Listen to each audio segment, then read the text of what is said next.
नमस्ते बच्चों। आज हम पत्र लेखन के बारे में जानकारी लेंगे। आप सभी जानते हैं कि लेखन कौशल्य में सबसे पहला प्रश्न होता है पत्र से संबंधित। तो लेते हैं पत्रों के बारे में जानकारी।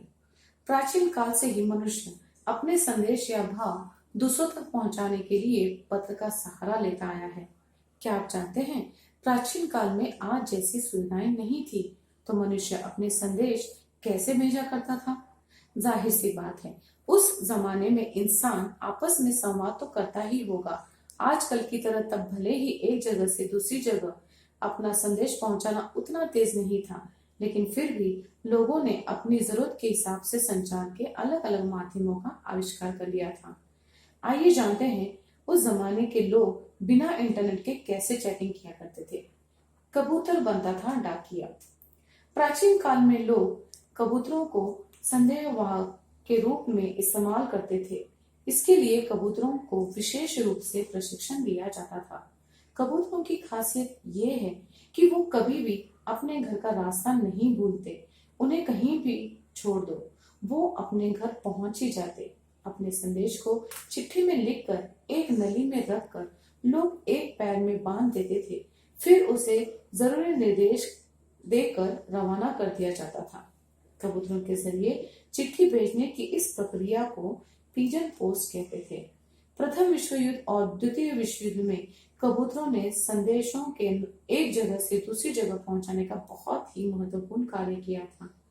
यही नहीं, उनके द्वारा भेजे गए संदेशों के कारण ही दुश्मन सेना के बमों से सैनिकों की एक टुकड़ी को मरने से बचाया जा सका। उनके इस कार्य के लिए दूसरे विश्व युद्ध में 32 कबूतरों को अंग्रेजों ने टिकिंग मेडल से सम्मानित किया था।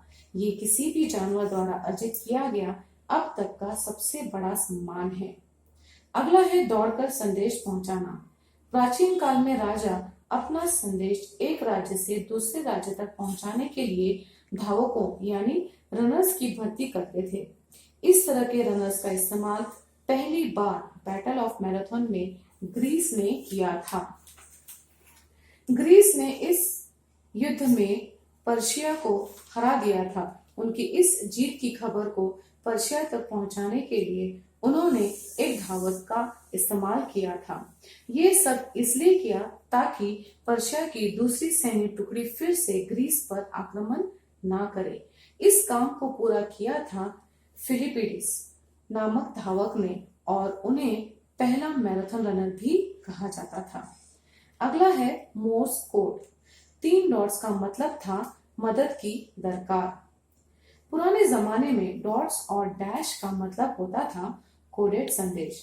इसका इस्तेमाल पायलट और नाविकों द्वारा किया जाता था, जो कि मुसीबत के समय उपयोगी था।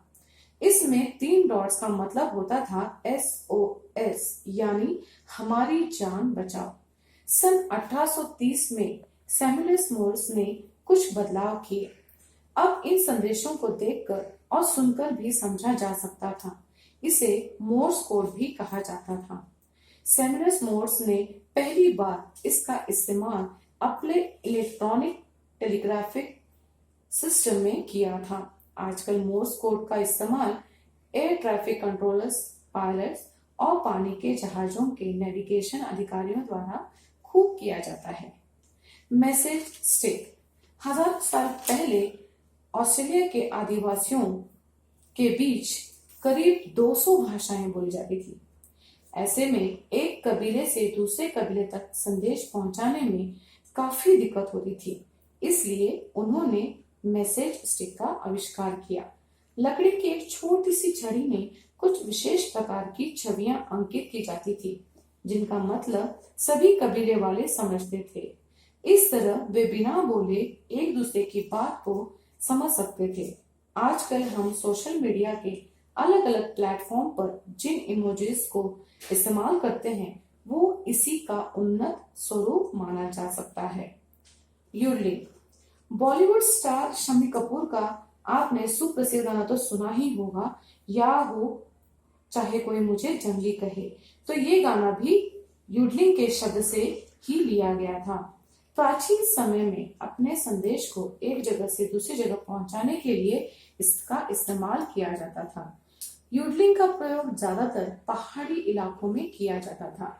हमारे सुप्रसिद्ध गायक किशोर कुमार जी ने भी इनका प्रयोग अपने गीतों में बखूबी से किया है।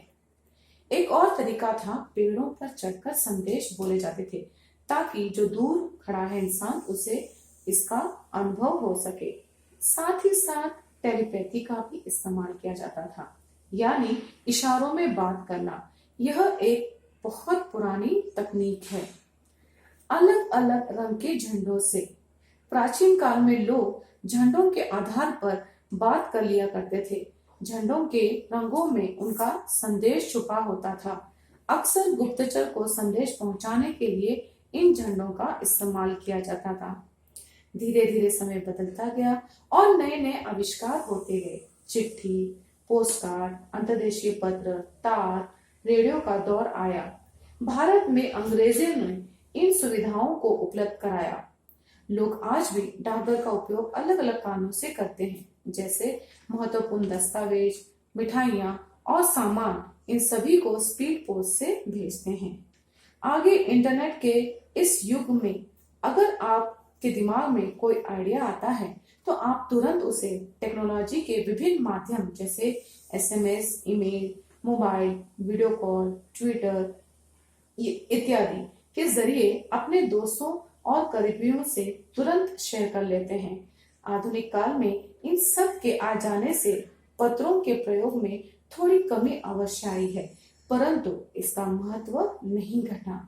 आज भी हमें विद्यालय में अवकाश लेते समय आवेदन पत्र की आवश्यकता पड़ती है। तो इस तरह से हमने देखा कि किस तरह से पत्रों का इतिहास बदलता गया। तो चलिए जानकारी लेते हैं पत्र लेखन के बारे में अगले वीडियो में।